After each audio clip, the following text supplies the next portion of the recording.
Do you think that you could just start off by just talking a bit about your involvement with classical? I used to be a music teacher when I left university. After 3 years, and during those 3 years of teaching, I organised a small chamber music festival in Kent, where I live, in the holidays, and got used to dealing on a much more local level with local newspapers, local radio, publicising the events that were taking place. And then I got a job as press officer at Decca, and in my interview I was up against, as it turned out, one other person who'd already done some press, national press, for a record label, and myself.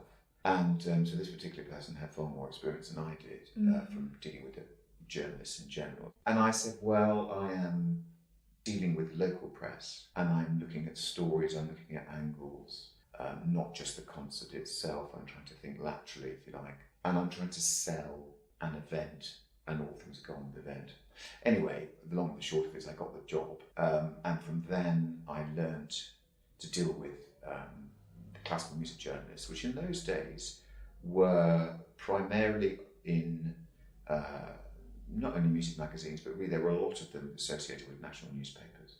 There was no online in those days. And then I got headhunted to EMI a year later, and then I really built up my marketing and promotion career running the classical press office there. Did you have any experience of marketing before you did that interview? No, short of what I was, I'm a clarinetist, or was a clarinetist. Okay. Do you still play? I conduct a choir, actually, so I'm still in the music. If you're dealing in the music world and you happen to be a performer, or you're trained as a performer, I think if you're able to find some time to do that, it's very therapeutic. And the other thing is, I think it gives you an understanding of the musical life, a musician's life, which if you're in the profession itself, but from an administrative perspective, a non-performing perspective, can actually help. So in terms of my own marketing promotion, there's no training at all. I just devised my own leaflets, made up my own press releases to get these concerts going while I was a teacher, and I built on that ever since. Yeah. Really. So were you really kind of learning on the job then? Certainly when I joined Decca, I was learning on the job. I didn't know any of the national classical writers at all. So the first thing my boss at the time said was, right, you need to book up a lunch or a coffee or an early evening drink before these people go off to review concerts, and get to know them, talk about the Decca product, get them to know you, and develop a relationship, because promotion, press and promotion is very different from marketing in the sense what's the difference? The difference is that promotion and press is all about dealing with, particularly in press, you're dealing with someone. You have to persuade someone to talk about, interview your artist, write about them, put a listing in for the concert, put a picture in. You've got to persuade them to do that. And how do you persuade them to do that? You've got to either have a really good wacky picture. Okay. You've got to have a good relationship and say, this is really good, we've just signed this artist, or this is a young pianist who's going off on this tour, he is really very good, any chance you could list it. So you've got to use your persuasive powers to do that. Yes. And also if there's anything else that goes with it.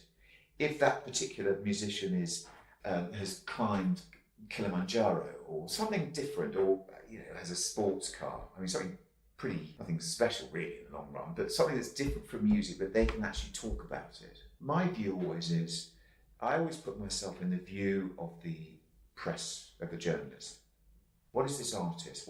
What would persuade me to list this concert, review this concert, write about this concert, against 4 or 5 equally good other ones, if not more? And there's always a space issue, but they're going to go for mine. How am I going to persuade them? I've looked at that from any project that I do.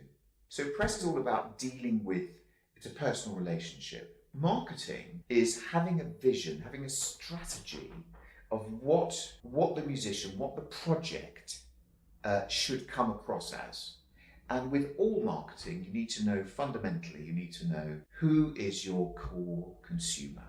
And with any project, you could say, well, I'm releasing this jazz album.